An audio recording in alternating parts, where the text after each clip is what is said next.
Assalamualaikum warahmatullahi wabarakatuh. Berjumpa lagi dengan saya Muhammad Azmi dari Empera Coding. Pada video kali ini kita akan lanjut ke pembahasan page settings ya, ataupun settings tambahan yang di luar dari menu hamburger di atas sini. Nah, selain di settings sini ada juga settings yang di bagian bawah. Nah, kalau kita klik ataupun tekan icon kirinya ini, saya klik ya, dia akan menampilkan istilahnya menu page settings. Nah, page setting ini mengatur khusus untuk halaman ini. Kalau teman-teman lihat di sini ada 3 tab yang nantinya di setiap elemen itu akan biasanya tampil seperti ini. Ada settings, ada general mungkin kalau di widget biasa ataupun di elemen biasa, ada style dan advance. Isinya nanti beda-beda ya. Nah, kalau untuk yang page settings di sini isinya tentang title. Kalau misalnya teman-teman ingin mengganti title dari halaman ini, itu bisa dilakukan di sini. Meskipun pada saat pembuatan halaman itu juga nanti bisa kita edit. Di sini ada lagi yang namanya status ataupun statusnya apakah publish, private, pending review, dan draft.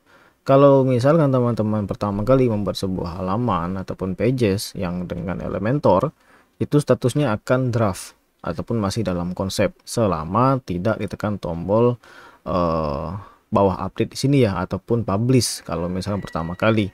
Nah, kemudian ada lagi pending review, ini untuk nanti di review. Kemudian private ya cukup kita saja yang punya ataupun kita saja yang bisa lihat. Tapi kalau sudah publish maka halaman ini bisa diakses oleh siapa saja. Kemudian ada lagi namanya featured image. Nah, di sini gunanya featured image kalau misalkan teman-teman lihat di istilahnya salah satu website saya ya, jasa web landing page.id. Di sini saya udah buka jasa untuk pembuatan landing page.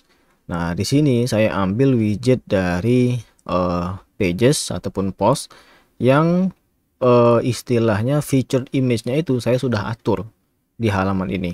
Nah, saya sudah buka halamannya, kemudian saya screenshot secara penuh dengan ukuran tertentu, maka nanti ketika saya masukkan featured image-nya, dia akan masuk di sini.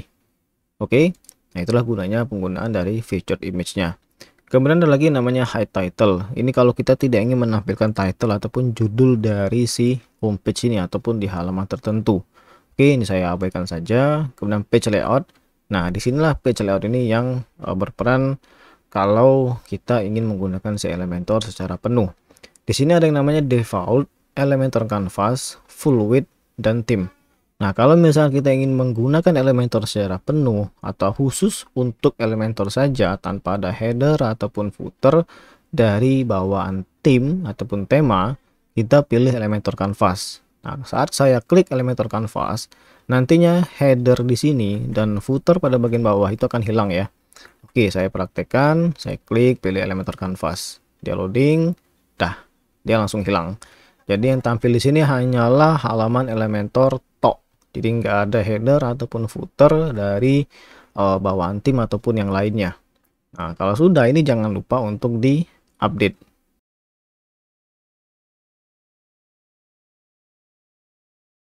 Nah, ketika saya klik untuk view page, saya lihat di sini, maka yang tampil seperti ini saja ya. Tok halaman dari si layout yang sudah kita buat dari builder si Elementor ini. Oke, itu saja untuk di bagian page setting ya. Kalau di bagian settingsnya, di style ini bodinya, backgroundnya bagaimana, paddingnya bagaimana, cuman ini sangat jarang untuk di kustomisasi. Advance ini untuk custom CSS dan juga sangat jarang untuk digunakan, dan juga di sini perlu yang Elementor Pro-nya. Kemudian ada lagi namanya di sini navigator. Navigator kalau kita klik maka dia akan tampil seperti ini. Dia menampilkan section-section yang ada di dalam halaman ini. Jadi kalau saya klik sini, dia akan tampil column. Kalau kita klik lagi, dia akan menampilkan heading. Nah, ketika misalkan saya lagi di bawah, misalkan saya klik heading, maka dia akan mengarahkan otomatis ke bagian section, column, headingnya, ataupun elements headingnya. Kemudian ada lagi namanya di sini section, column, dan image. Saya klik image, maka dia akan mengarahkan ke gambar di sini ya. Jadi kurang lebih seperti itu untuk penggunaan navigatornya. Kalau kita ingin sembunyikan ya kita tinggal hilangkan saja. Kalau ingin tampilkan lagi ya klik saja di sini di sebelah icon gear settingsnya. Oke, kemudian ada lagi yang namanya history di sebelahnya. History ini istilahnya sebagai apa saja yang sudah pernah kita edit sebelumnya. Jadi kalau kita klik di sini jangan tampil nih. Ada page layout edited, ada page title edited. Mungkin ini lebih cocok kalau misalkan saya tambahin misalkan sebuah button lah ya. Tambah nih ya. Kita klik history, button edit. Kalau saya klik pada bagian page layout edited, saya klik di sini, maka tombolnya akan hilang. Jadi dia akan mundur ke bagian tertentu yang sudah kita pilih. Kalau saya klik lagi di button, dia akan tampil lagi. Tapi kalau misalnya saya klik lagi, ini ke layout ya, cuman saya coba buat beberapa lagi lah. Misalkan di sini video, misalkan ya, video, kemudian saya masukin lagi Google Maps misalnya. Nah, ini kan banyak nih udah ya saya masukin. Nah, kemudian saya klik history. Saya mau balik pada saat saya menambahkan button saja. Saya klik button, maka yang tampil hanya button saja. Video dan Google Maps itu nggak tampil, kecuali kalau kita klik lagi di sini, di bagian historinya tadi. Nah, di bagian history, ini terbagi dua ya, ada actions dan revision. Nah, ini revisinya kalau misalnya kita ingin perbaiki ataupun gunakan, cuman saya sangat jarang pakai di bagian revisionsnya. Oke, kemudian di sebelahnya ada lagi yang namanya responsive mode. Nah, responsive mode ini kalau kita klik dia akan menampilkan sebuah bar baru di atas ini. Di sini terlihat ada desktop ya, tampilan tablet dan tampilan mobile.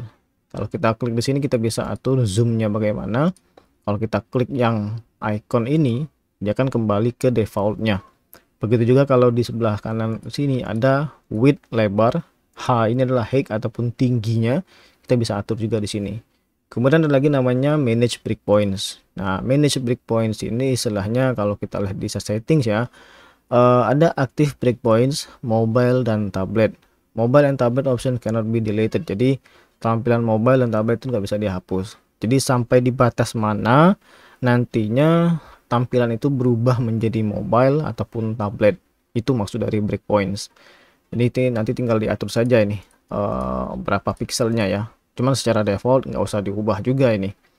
Kemudian kita balik lagi di sini ada namanya tombol mata ya, preview changes.